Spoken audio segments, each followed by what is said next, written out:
Bienvenidos al Centro Cristiano Nueva Esperanza, un lugar donde habita su presencia, esperando que la alabanza y adoración sea de gozo para tu vida y que cada palabra de Dios sea de bendición para tu vida.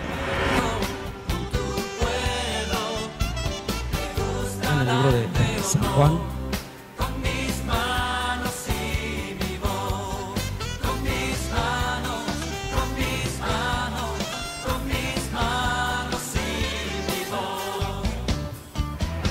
Cristo ya viene pronto y debemos estar preparados. capítulo 19. Queda con ustedes el pastor Isaías Lazar. Comenzamos.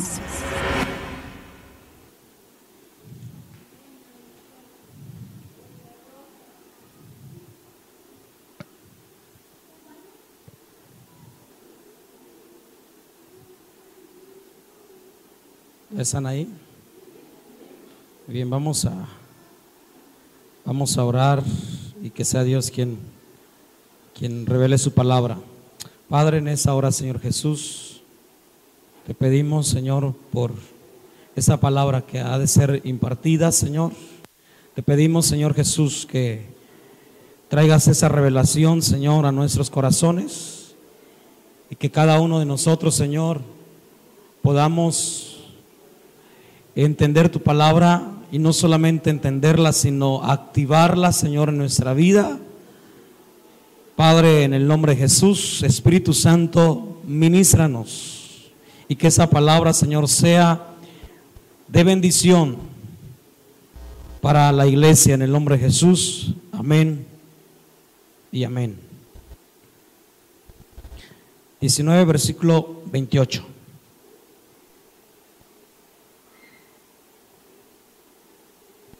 ¿Están ahí? Después de esto, sabiendo Jesús que ya todo estaba consumado, dijo, para que la escritura se cumpliese. ¿Qué dijo? Tengo sed. Tome su lugar.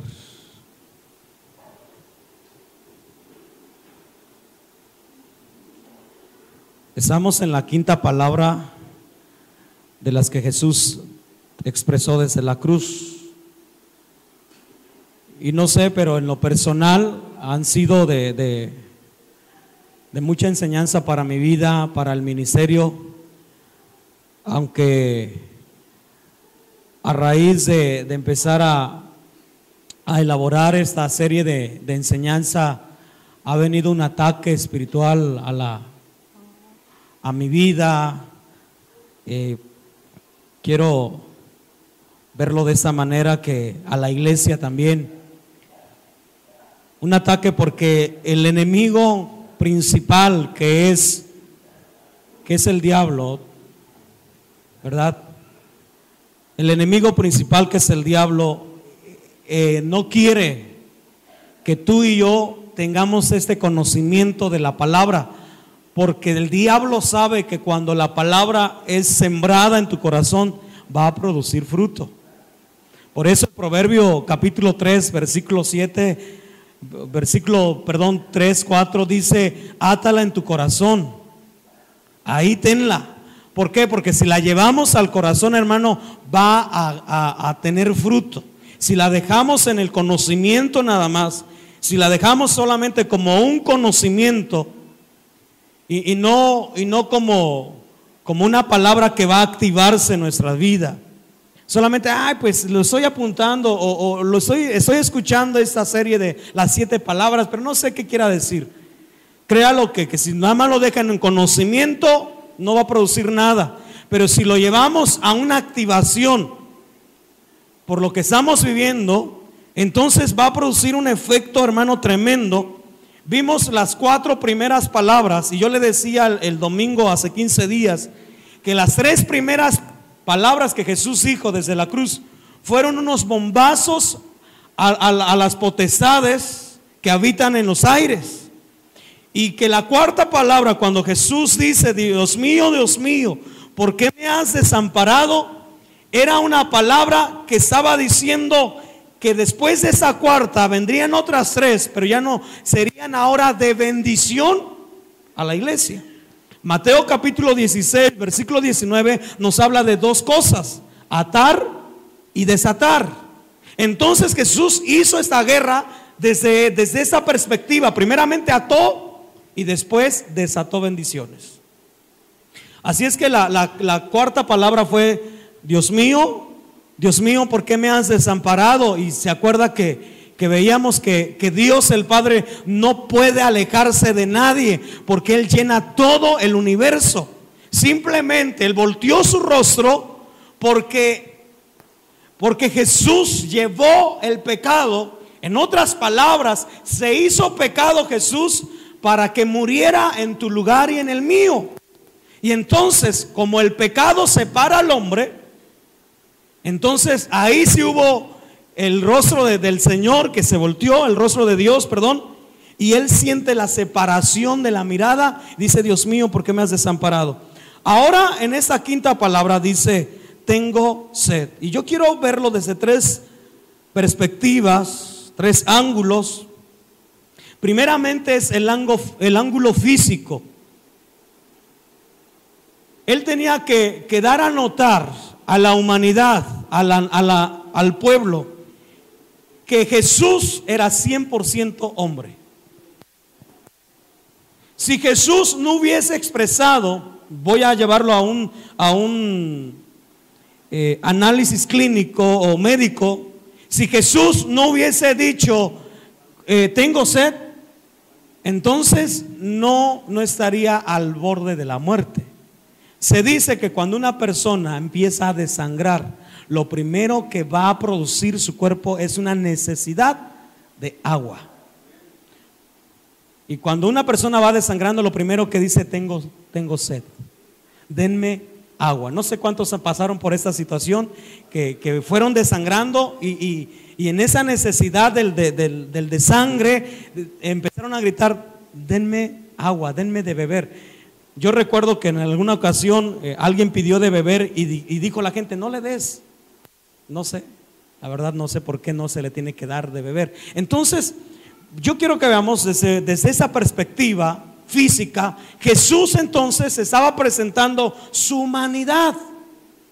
Jesús fue tan humano como tú y como yo, como usted y como yo. Y cuando Jesús dice la palabra en Mateo, quiero que vayamos ahí a Mateo capítulo 27.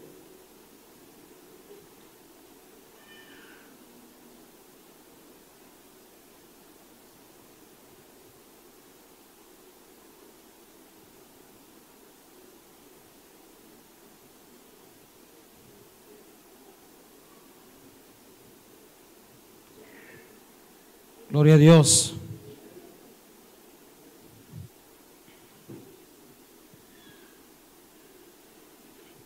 Mateo 27, versículo 32. Quiero que entendamos esta parte escritural, porque si no la entendemos, entonces de ahí salen algunas ciertas herejías o falsas doctrinas. Cuando salían, hallaron a un hombre de Cirene que se llamaba Simón. A ese obligaron a que llevase la cruz. Y cuando llegaron, versículo 33, a un lugar llamado ¿qué? Gólgota, que significa lugar de la calavera, le dieron a beber vinagre mezclado con hiel. Pero después de haberlo probado, no quiso beberlo. Ese es un acontecimiento diferente al de San Juan capítulo 19, versículo 23. Aquí los soldados, la costumbre o la forma de ayudarle al malhechor era darle de beber el vinagre con hiel para que su cuerpo entrara como en un adormecimiento y no sintiera tanto dolor. ¿Sí está entendiendo eso? Esa entonces era la costumbre de los romanos en el momento de la crucifixión, y Jesús no quiso beberlo porque Él quería llevar el sufrimiento tuyo y mío. ¿Está entendiendo? Él no dijo: voy a pasar por alto y denme vinagre, anestesienme el cuerpo. No, Él dijo: no lo quiero. Es vinagre con hiel, yo no lo quiero. hasta el momento, más adelante el contexto nos dice en el versículo 47, versículo 48, y al instante corriendo uno de ellos, que dice, tomó una esponja y la empapó, ¿de qué?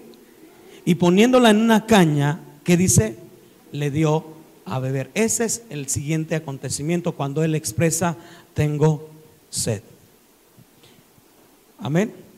Ahora, quiero que vayamos a algunas citas bíblicas. Solamente son citas bíblicas que ya hemos, en toda esta serie las hemos mencionado. Y creo que si no se aprenden las palabras, por lo menos las citas sí nos las vamos a aprender. El Salmo capítulo 22, versículo 16 dice de la siguiente manera: porque perros me han rodeado, me han cercado cuadrilla de malignos, horadaron mis manos y mis pies.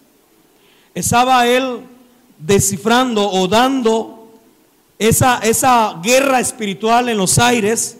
Isaías capítulo 53 versículo 4 dice, ciertamente él llevó nuestras enfermedades y sufrió nuestros dolores, y nosotros le tuvimos por azotado, por herido de Dios y por abatido.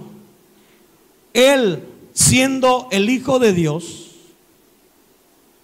él siendo el Hijo de Dios, sufrió cada golpe que tú y yo deberíamos de recibir.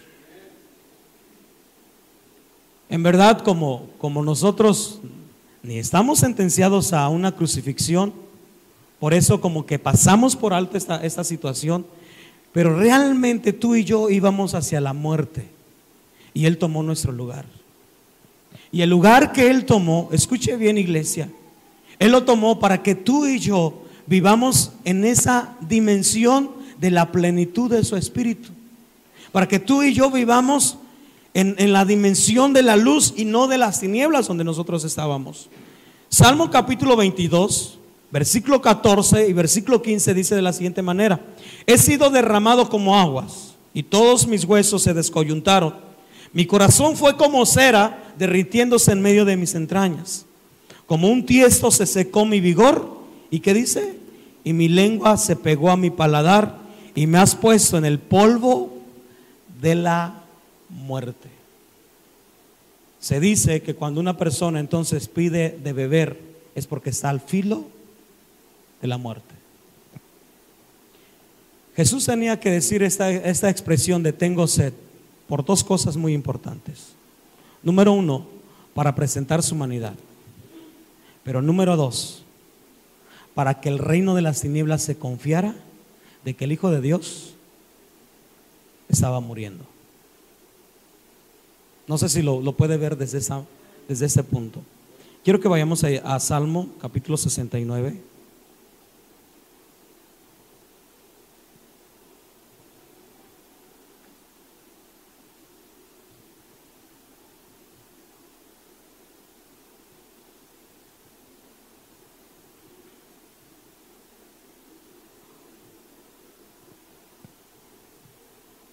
¿Están ahí?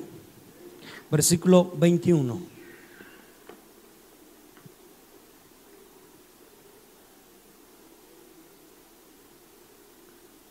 Me pusieron además hiel por comida, y en mi sed me dieron a beber vinagre. Así es que todas estas partes proféticas tenían que cumplirse en el Calvario. Como una cuestión física, ahora quiero llevarlos a la cuestión espiritual. Amén. Quiero que vayamos a San Juan capítulo 4.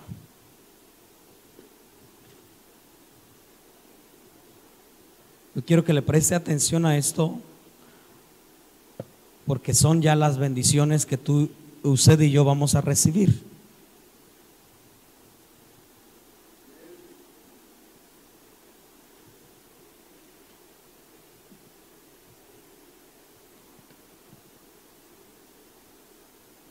En San Juan capítulo 4 está la conversación de Jesús con la mujer samaritana.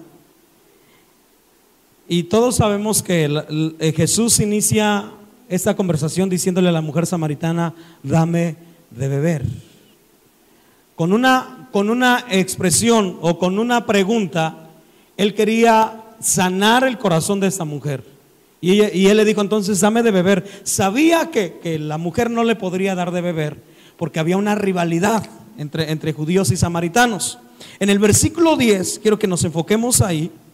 Respondió Jesús y le dijo, si conocieras el don de Dios y quién es el que te dice, dame de beber, tú le pedirías y él te daría agua viva.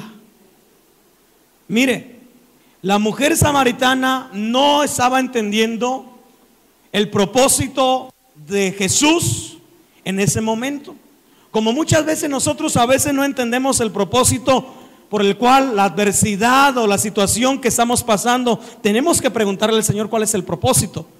¿Quién era Jesús? Yo quiero que vayamos a Primera de Corintios,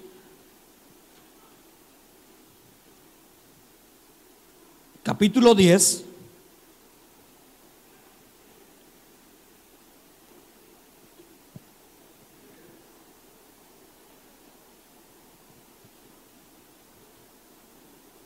¿Quién era ese hombre que le estaba diciendo a la mujer samaritana, dame de beber?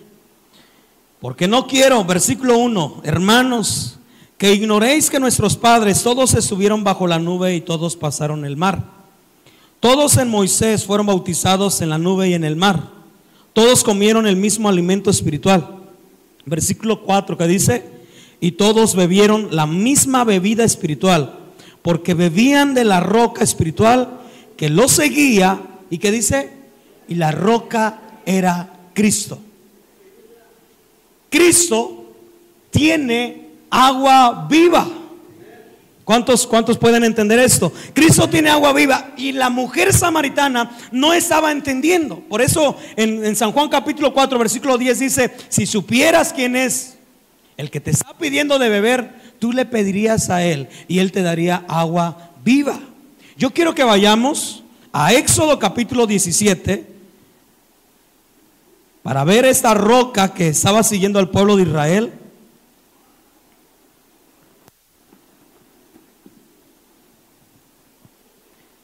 En el capítulo 17 estamos viendo que la congregación, el pueblo de Israel, estaba murmurando, estaba pidiendo, estaba en otras maneras estaba queriendo regresar a Egipto, estaba buscando pretextos para regresar.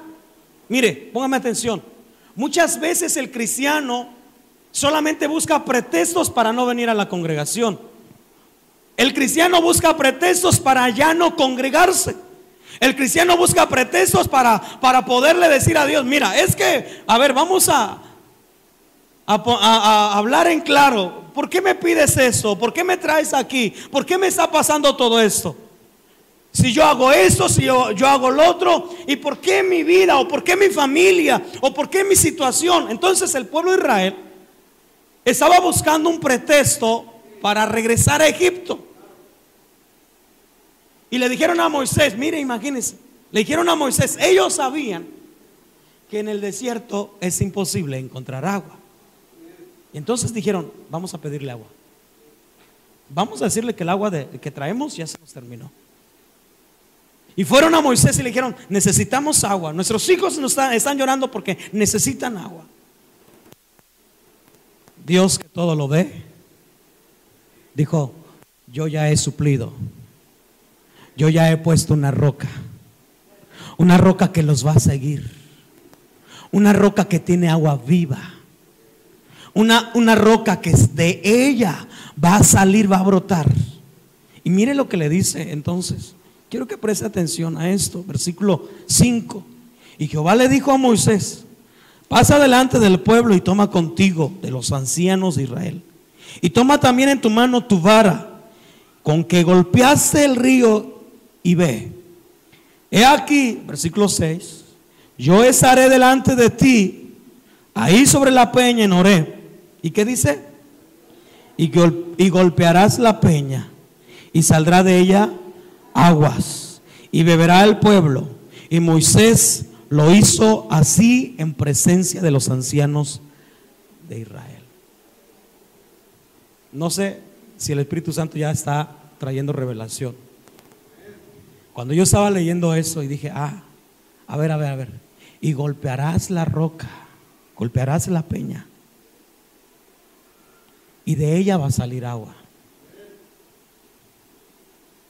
Jesús en la cruz fue golpeado. ¿Sabes para qué? Para que esa roca inconmovible salieran aguas vivas, eternas, donde tú y yo, cuando venimos a esa roca y tomamos de esa agua, jamás tendremos sed. ¿Cuántos dicen amén? Le dan un fuerte aplauso a Él.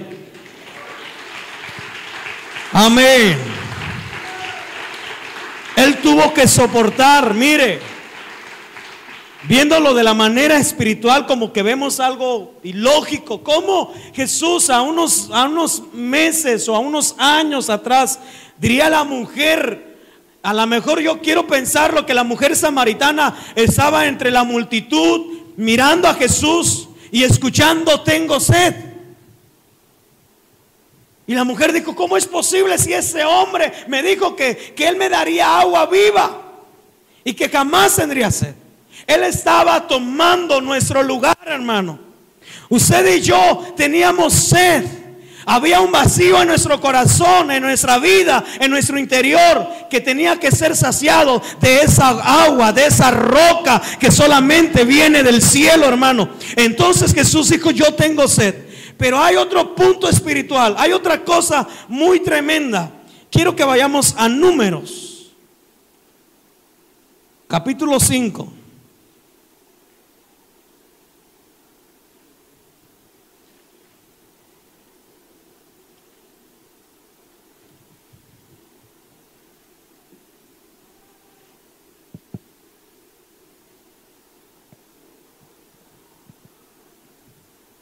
Está ahí. Números capítulo 5. Y esta es la guerra contra esas potestades. Escuche bien. Aquí hay una ley, que es la ley de los celos. ¿Ya la encontró? 5, número 5, versículo 11. Desde ahí empieza a narrar que si el hombre tuviera celos de la mujer, la tendría que llevar al sacerdote. Es que yo sospecho que anda con alguien. O si anduviere con alguien, dice, la llevaría entonces al sacerdote y llevarían una ofrenda. Pero escúcheme bien, mire, el versículo 18, quiero enfocarme ahí. Versículo 17 para poder entender. Y luego tomará el sacerdote del agua santa en un vaso de barro. Tomará también el sacerdote del polvo que hubiere en el suelo delante del tabernáculo y lo echará en el agua. Y hará el sacerdote estar en pie a la mujer delante de Jehová y descubrirá la cabeza de la mujer y pondrá sobre sus manos la ofrenda recordativa, que es la ofrenda de celos. Y el sacerdote tendrá en la mano las aguas que dice que acarrean maldición. ¿Sabe por qué Jesús tomó entonces agua? Perdón, ¿por qué tomó vinagre? Para echarse en él toda la maldición. Cuando yo estaba leyendo la Biblia de John MacArthur, no sé si alguien la trae, y el comentario que nos arroja el por qué Jesús tomó del vinagre. Gálatas capítulo 3.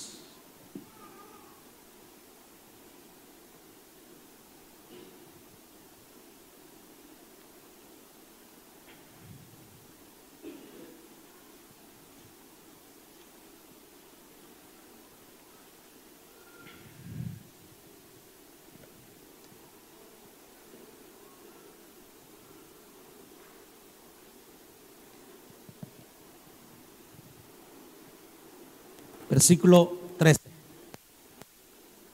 Versículo 13.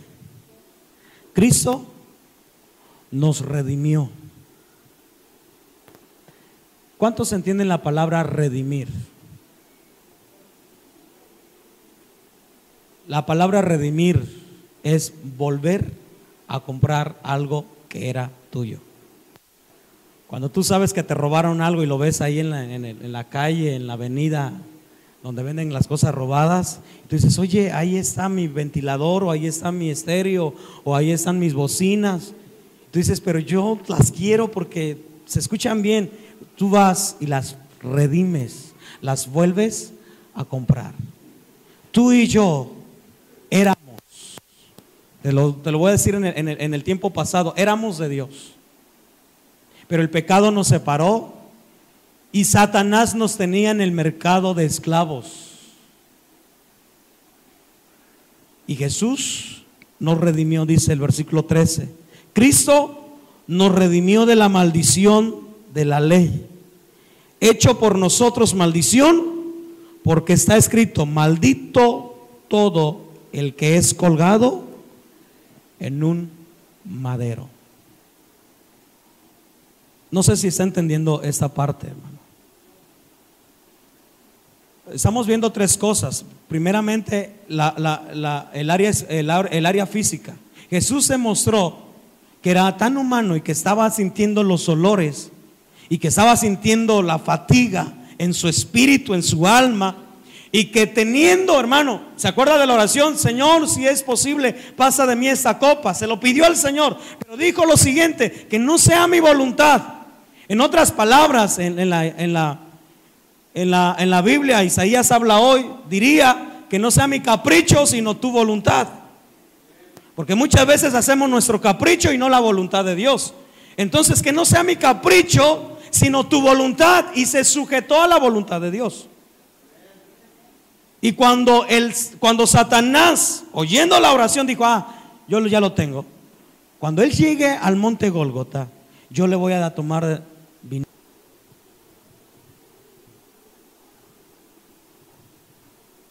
Gloria a Dios. A ver, no es San Juan, es Lucas.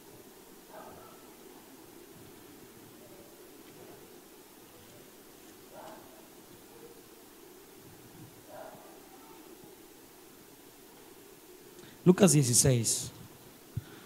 Lucas 16.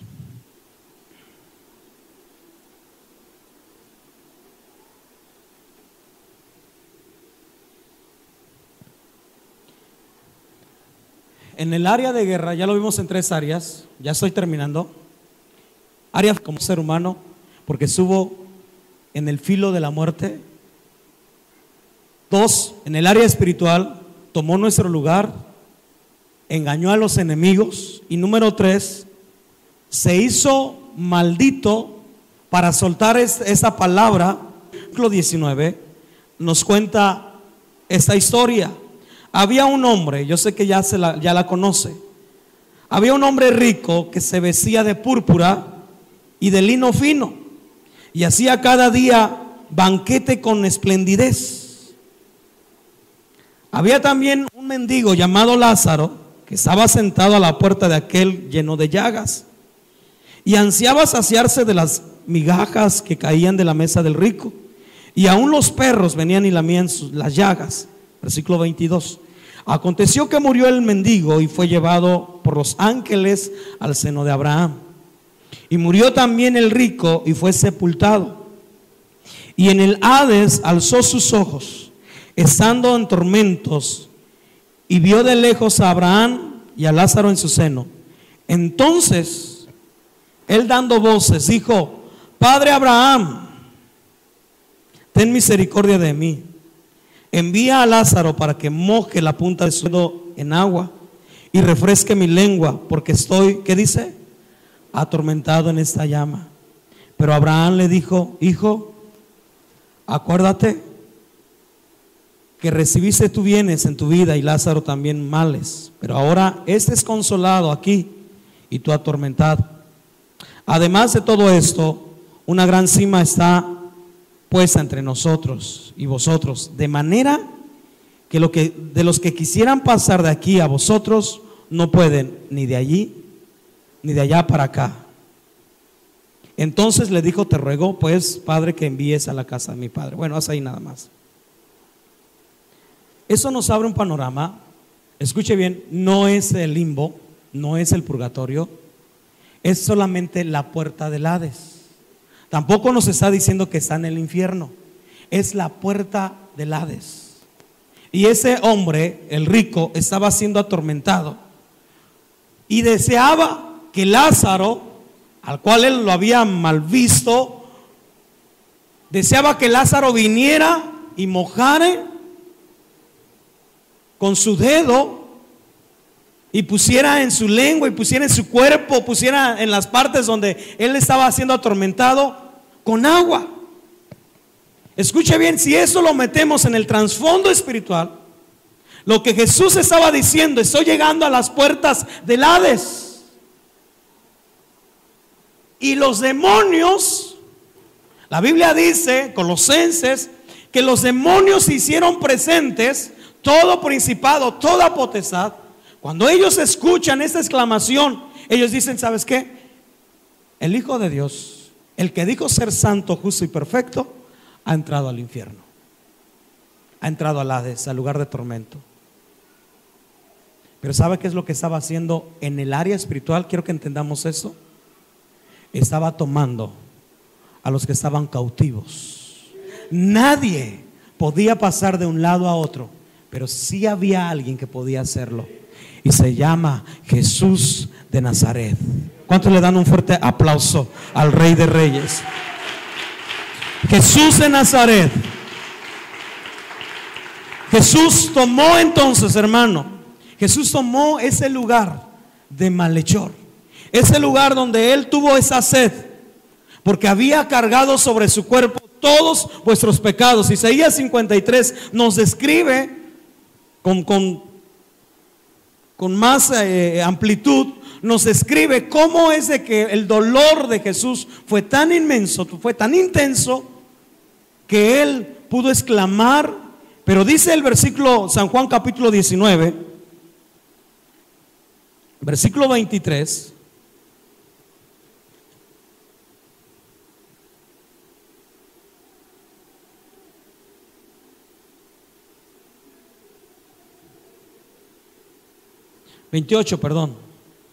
después de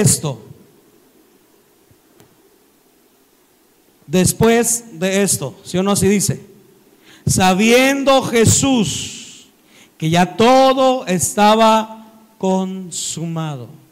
Si usted lee con atención, Jesús sabía que todo había terminado, que Jesús había derrotado ya esos perros, esos leones, esa cuadrilla de malignos. Y dijo, sabiendo que todo eso había ya terminado, dice, estaba consumado, dijo, para que las escrituras se cumpliesen: tengo sed. Él derramó hasta la última gota de sangre y agua. En la crucifixión de Jesús, cuando es lanzada la lanza, válgase la palabra, ¿verdad?, y entra en el cuerpo, en la costilla de Jesús, sale sangre y sale agua. Esa roca había sido golpeada para que esa agua que estaba saliendo nos limpiara. Escuche, y la sangre nos redimiera. Esas dos materias que estaban saliendo de la vida de Jesús estaban produciendo vida a lo que estaba muerto. La Biblia dice que usted y yo estábamos muertos en vuestros delitos y pecados. Ninguno de los que estamos en ese lugar, ni por todo el conocimiento que pudiésemos obtener, sea teológico, sea secular, ni con todo el dinero que podamos obtener, escuche bien, podríamos alcanzar el perdón de Dios, comprar el perdón de Dios, comprar la amistad con Dios, comprar la reconciliación con Dios. Éramos enemigos de Dios. Usted y yo, desde el momento que teníamos el pecado encima de nosotros, nos constituíamos enemigos de Dios. Y Jesucristo a través del agua y a través de la sangre nos reconcilió. Romanos capítulo 5 versículo 1 dice: justificados pues por la fe, tenemos paz para con Dios por medio de nuestro Señor Jesucristo. ¿Dónde nos estaba reconciliando? En el tribunal. ¿Dónde nos estaba reconciliando? En el monte Gólgota, donde había hecho 3 guerras muy fuertes. ¿Se acuerdan de esas 3 primeras? Es perdonar a nosotros. Cuando la primera guerra fue perdonar nuestros pecados para que el diablo no tuviera el acta de decretos. Él tomó el acta y la clavó en la cruz y dijo: Padre, perdónalos porque no saben lo que hacen. 2, ¿cuál es la siguiente palabra?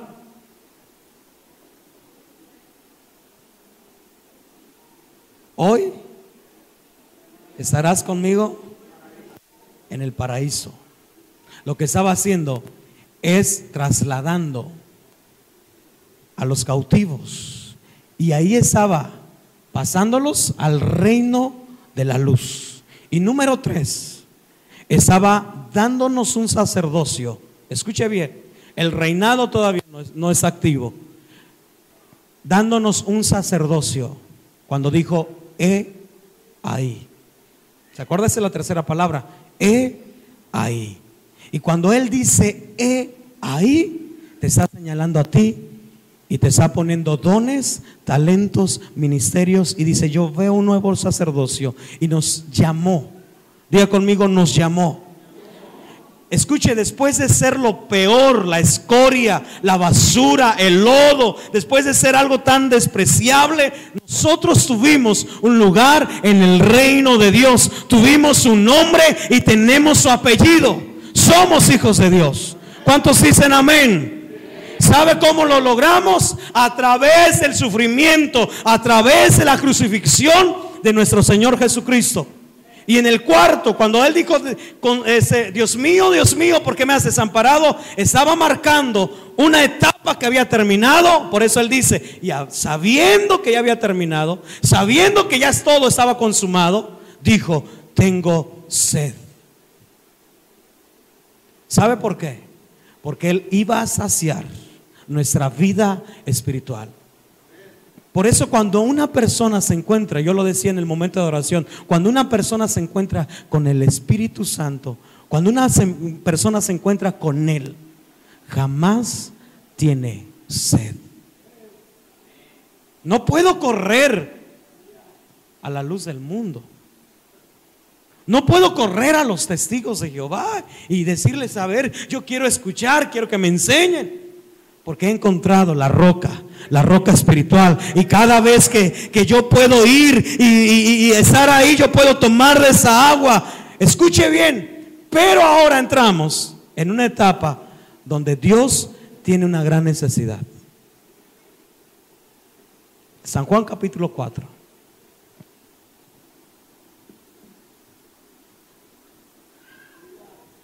Y esa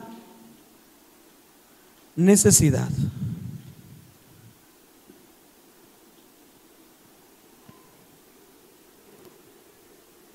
puede ser llena.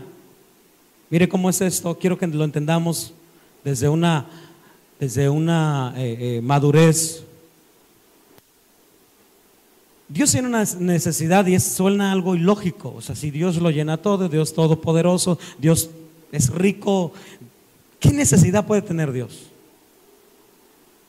Tiene ángeles, serafines que le adoran. ¿Qué necesidad puede tener Dios? Pero el versículo 23, 22, 21 Jesús le dijo: mujer, créeme que la hora viene cuando ni en este monte ni en Jerusalén adoraréis al Padre. ¿Sabe cuál era el pleito de judíos y samaritanos? No era la adoración, era el lugar.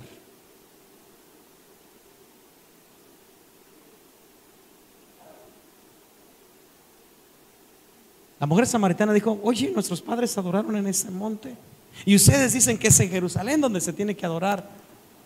Y Jesús dijo: mira, mujer, créeme, que ni es ni en ese monte ni en el que tú dices.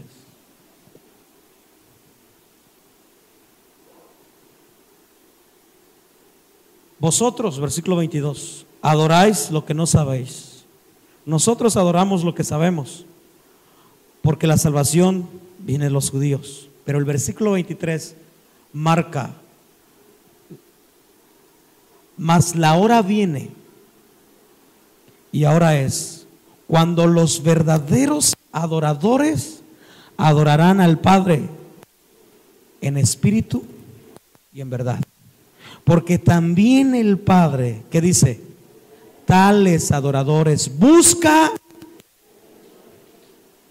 Esa es la gran necesidad que el Padre tiene.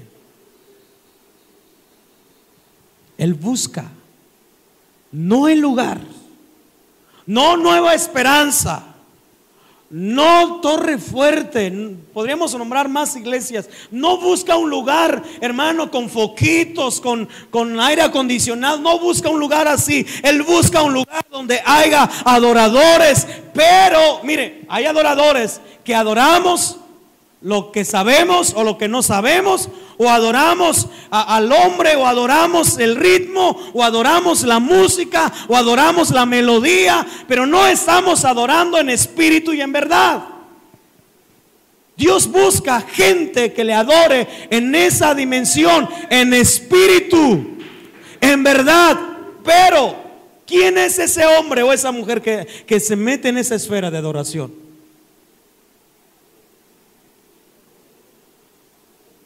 ¿Cómo voy a llenar yo el vacío? Mire, le estoy diciendo desde una perspectiva de madurez. ¿Cómo voy a llenar ese lugar que Jesús quiere que Dios quiere que nosotros le llenemos?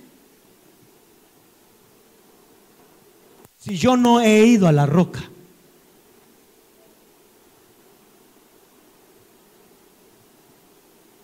Yo tengo que ir a la roca primero, ser saciado del agua.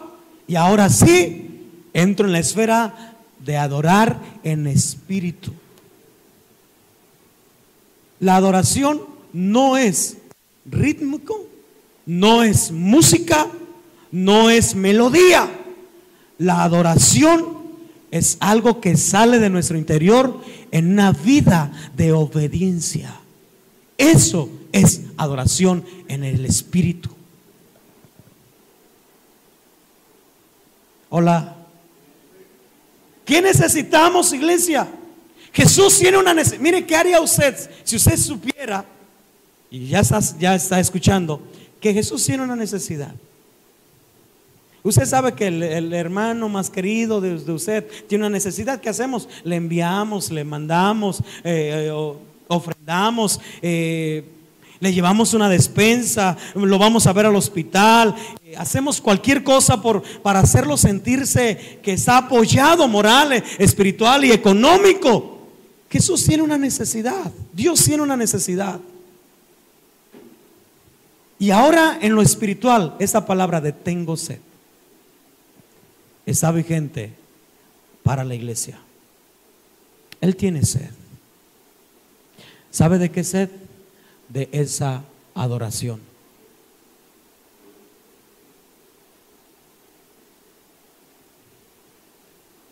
La Biblia, Apocalipsis, Isaías capítulo 6 también nos narra cómo los serafines le están rindiendo adoración.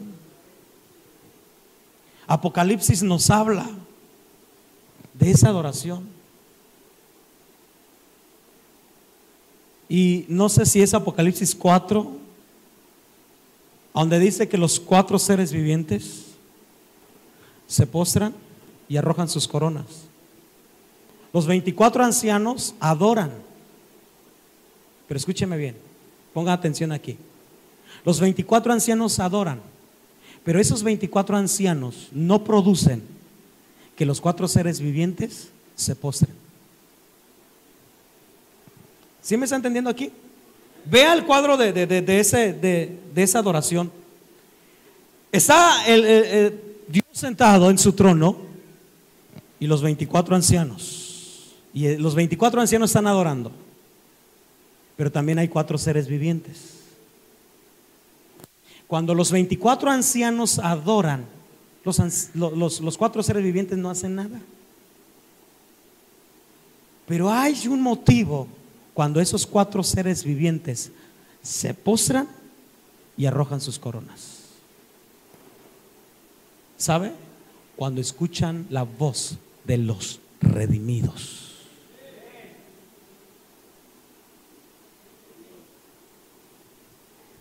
No sé si entendió esto. Hay un motivo donde los 4 seres vivientes se paran, se postran y arrojan sus coronas. ¿Sabe cuándo? Cuando escuchan la voz de los redimidos. ¿Quiénes serán los redimidos? ¿Quiénes serán los redimidos? Hay alguien aquí que es parte de ese pueblo redimido. Escuche bien, cuando nosotros clamamos, cuando nosotros adoramos, no importa quién esté al lado mío, yo le empiezo a expresar mi gratitud a Dios. Los 4 seres vivientes se postran y arrojan sus coronas. La adoración espiritual es la que va a producir que los 4 seres vivientes empiecen a postrarse ante ese ser majestuoso.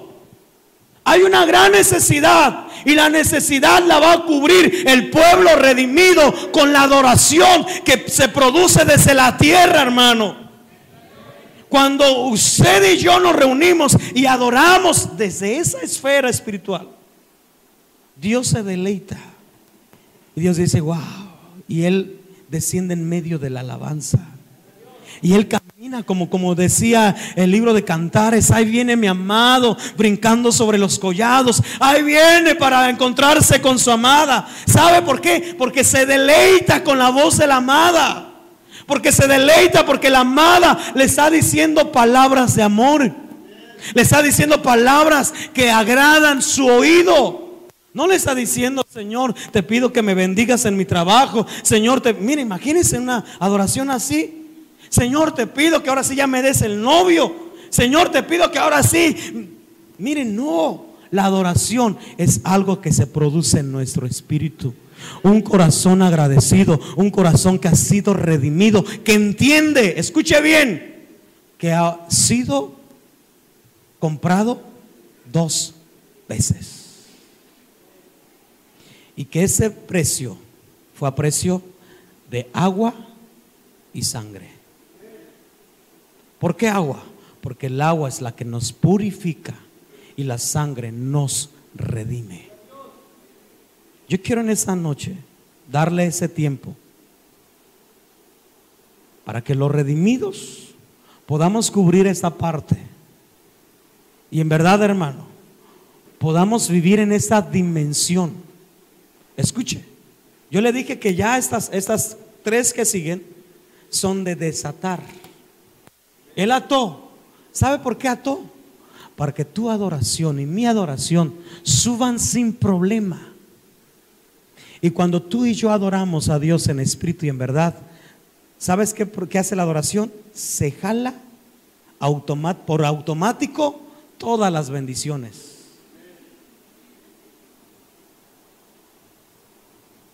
Mire, cuando usted y yo estamos de irreverentes,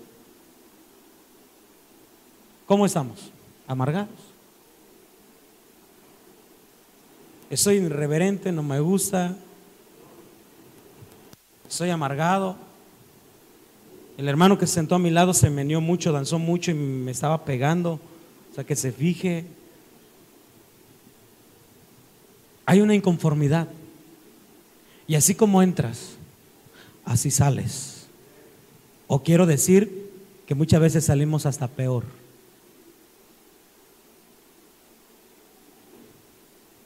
¿No fuiste como Jacob? ¿Qué dijo Jacob?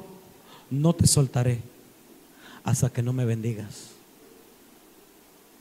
Ya viene el alba, dijo el ángel, ya vino el alba. Y Jacob sabía que en el rayar el alba viene la bendición. Cual sea tu problema, cual sea la situación que estés enfrentando en esta tarde, yo quiero decirte que el rayar el alba se está mirando ya. Y que solamente los redimidos vamos a obtener la bendición. ¿Cuánto le dan un fuerte aplauso al Rey de Reyes? Quiero invitarte que te pongas de pie.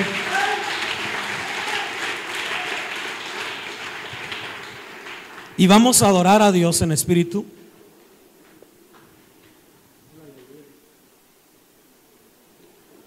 Vamos a adorar en espíritu.